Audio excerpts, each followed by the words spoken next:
Baik. Assalamualaikum warahmatullahi wabarakatuh. Perkenalkan, saya Rani Wahyu Utami dari kelas Psikologi Bencana D. Di sini saya akan mempresentasikan hasil resum review mengenai dari bacaan mengenai psikologi korban pasca bencana. Baik, langsung saja.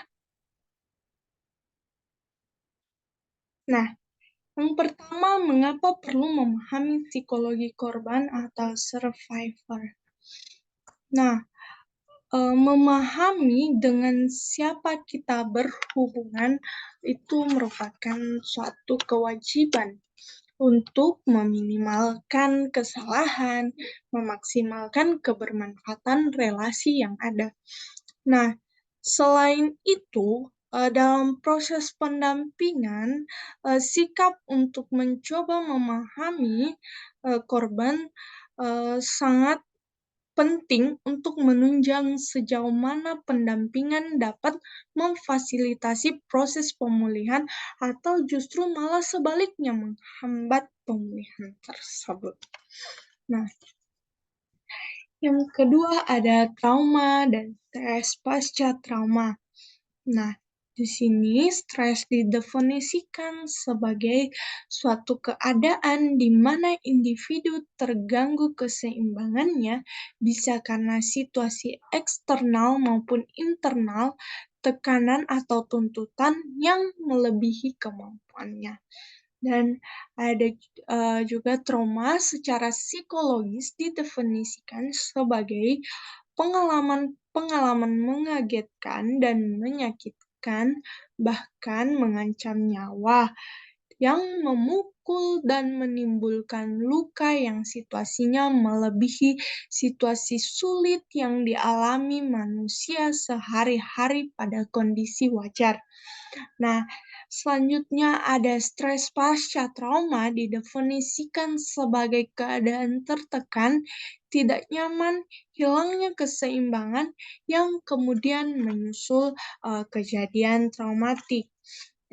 Jadi, trauma menyusul akibat suatu kejadian tunggal yang sangat mengguncang, misalnya mengalami kecelakaan, kematian orang tua yang secara mendadak dengan cara menyakitkan, dan masih banyak contoh lainnya. Sehingga mungkin kita jadi selalu was-was untuk menyetir, tidak mau lewat di depan misalnya rumah sakit di mana tempat orang tua itu dirawat. Di sini dikarenakan individu merasa tidak mampu untuk mengendalikan pikirannya karena ingatan-ingatan mengenai kejadian yang telah dilewati itu terus masuk ke dalam pikiran korban. Korban mungkin bisa saja menjadi sangat mudah terkejut, cepat curiga, diserang panik, hilang kendali diri, hingga menunjukkan gangguan-gangguan fisik. Gejala-gejala ini yang ditimbulkan ini akan hilang seiring berjalannya waktu.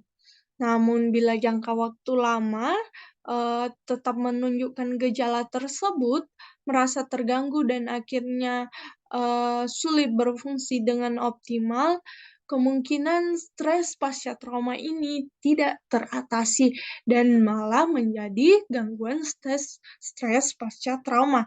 Sehingga ini dibutuhkan bantuan profesional. Selanjutnya ada trauma dan implikasi terhadap pemaknaan atas hidup. Ini tentang bagaimana trauma berdampak pada pemaknaan individu tentang keberadaan diri dan hidupnya. Ada yang dapat mengembangkan pemaknaan positif, ada juga yang negatif. Yang mengembangkan pemaknaan positif atas hidupnya itu peristiwa yang telah dilalui, dijadikan sebagai pembelajaran atau pengingat. Misalnya, yang dulu mungkin suka hura-hura, mereka mungkin menjadi lebih religius. Nah, selanjutnya, ada juga yang kemudian cenderung mengambil pemahaman negatif atas kehidupannya ini. Misalnya, tsunami Aceh, seorang ibu yang selamat dari, tsunami tersebut merasa berdosa dan merasa bersalah terus-menerus karena, ia tidak dapat menyelamatkan anak-anaknya. Namun ada juga, yang gamang karena tidak menemukan hal-hal positif dalam hidupnya. Ia kehilangan arah dan, kehilangan kedekatan dengan Tuhan. Nah, selanjutnya ada situasi-situasi sulit dan pemaknaan atas hidup. Perlu dibedakan peristiwa traumatik dengan situasi sangat sulit dalam hidup. Trauma sering dipahami sebagai suatu episode tunggal yang sangat mengejutkan dan menimbulkan luka mendalam. Nah, ada individu-individu tertentu yang mengalami trauma berulang-ulang sedemikian rupa sehingga individu tersebut tidak lagi menganggap trauma karena sering dialami. Ada juga sekelompok orang-orang, atau komunitas yang tidak hanya mengalami beberapa episode trauma, tapi bahkan hidup dalam, eee, trauma itu. Eee, nah, jadi, untuk, trauma tunggal, mmm, itu dapat memunculkan situasi sangat sulit. Nah, misalnya, eee, hilangnya seorang bapak dari, salah satu keluarga. Nah, bapak ini kan, sebagai pencari nafkah. Jadi, dampak yang ditimbulkan tidak hanya menyisakan luka, tetapi, menyebabkan mungkin keluarga tidak dapat menyekolahkan anaknya, kehilangan rumah yang selama ini ditempati yang di mana rumah tersebut adalah, rumah kontrakan, tidak mampu membayar hutang dan sebagainya. Jadi, kesulitan yang satu karena tak teratasi menyebabkan kesulitan yang lain, bahkan seterusnya. Nah, selanjutnya ada trauma, situasi-situasi sulit, dan tingkah laku manusia. Nah, dalam tabel ini, secara umum mencoba, menggambarkan implikasi trauma, eee, dan situasi sulit, terhadap psikologi manusia. Nah, untuk memahami lebih jauh individu atau masyarakat yang, ada di dalamnya, kita perlu merenungkan bagaimana, penghayatan yang dimantapkan. Yang ini ada penghayatan, kolom penghayatan akan berlanjut dalam perilaku. Nah, misalnya contohnya satu, trauma tunggal. Misalnya, seseorang mengalami kecelakaan lalu lintas.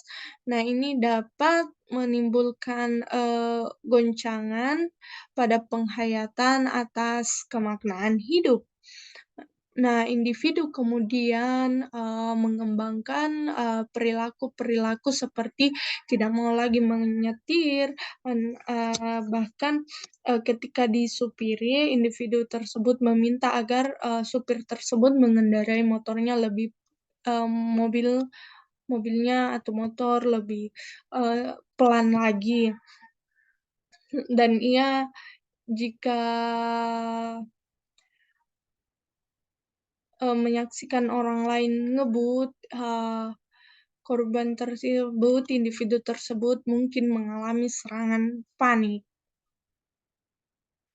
Jadi, trauma dan situasi-situasi sangat sulit dalam hidup ini, jelas sangat berdampak pada, eee, bagaimana individu memahami hidup dan keberadaan diri.